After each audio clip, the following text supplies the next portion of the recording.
நாடு முழுவதும் மிகவும் பரபரப்பாக பேசப்பட்ட லென்ஸ்கர்ட் நிறுவனத்தில் 10,000க்கும் மேற்பட்ட ஊழியர்கள் இருக்கிறார்கள். அந்த ஊழியர்களுக்கான நடத்தை விதிமுறைகளிலே திடீரென இஸ்லாமிய பெண்கள் புர்கா அணிந்து கொள்ளலாம், ஆனால் அந்த ஊழியர்களிலே இருக்கக்கூடிய இந்து பெண்கள் குங்குமம் அணியக்கூடாது என்கிற ஒரு ட்ரெஸ் கோட் கொண்டு வந்தாங்க. இது நம்முடைய நாடு முழுக்க மிகப்பெரிய ஒரு பரபரப்பை ஏற்படுத்தியது. இது சம்பந்தமாக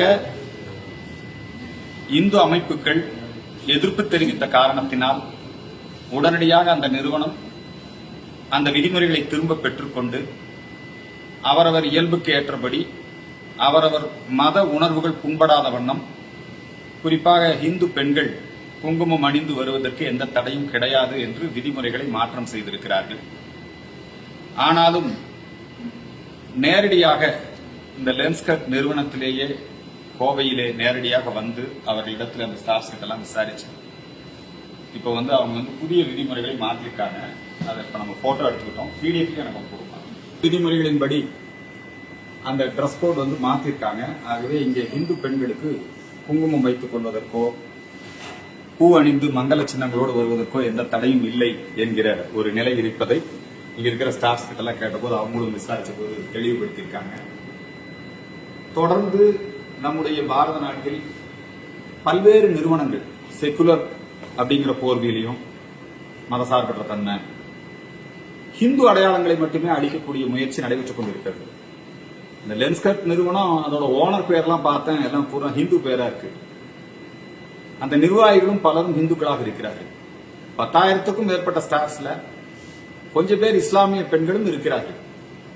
ஆனால் இப்போ நம்ம நாட்டில் இந்துக்களுக்கு மட்டும்தான் மதச்சார்பின்மை அப்படிங்கிறது நிறைய மண்டையில திணிக்கப்படுகிறது. இனிமேற்கொண்டு லென்ஸ்கர்ட் நிறுவனம் இத்தகைய தவறுகளை செய்யாது என்று நம்புகிறோம்.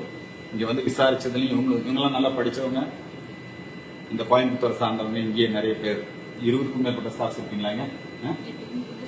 இந்த ஸ்டூட்ல இருக்குது. கோயம்புத்தூர்ல 25க்கும் மேற்பட்ட பிரான்சஸ் இருக்குது. இவங்க ஒரு 8 பேர் இருக்காங்க. இந்த ஊழியத்தை நேரில் விசாரிச்ச போது அத்தகைய நிலை இப்பொழுது இல்லை. இதை ஏற்கனவே அங்க அப்பாலஜியெல்லாம் கேட்டாங்கன்னு சொல்றாங்க. இருந்தாலும் ஒரு இந்து அமைப்பாக இந்து மக்கள் கட்சியின் சார்பில் நம்முடைய இளைஞரணி சூர்யா அவர்களும் மற்றும் நம்முடைய நிர்வாகிகள் இங்க நேரடியாக இந்த லென்ஸ்கர்ட் நிறுவனத்தை பார்வையிட்டு இந்த விஷயத்தை பதிவு செய்ய விரும்பினோம். எந்த நிறுவனத்திலும் இந்துக்களுடைய அடையாளங்களை அழிப்பதற்கான முயற்சி நடந்தால் அந்த இடத்துல இந்து மக்கள் கட்சி வரும் சட்டப்பூர்வமான நடவடிக்கைகளை மேற்கொள்வோம் என்பதை இந்த நேரத்தில் தெரிவித்துக் கொள்கிறோம். வந்தே மாதரம், ஜெய்ஹிந்த்.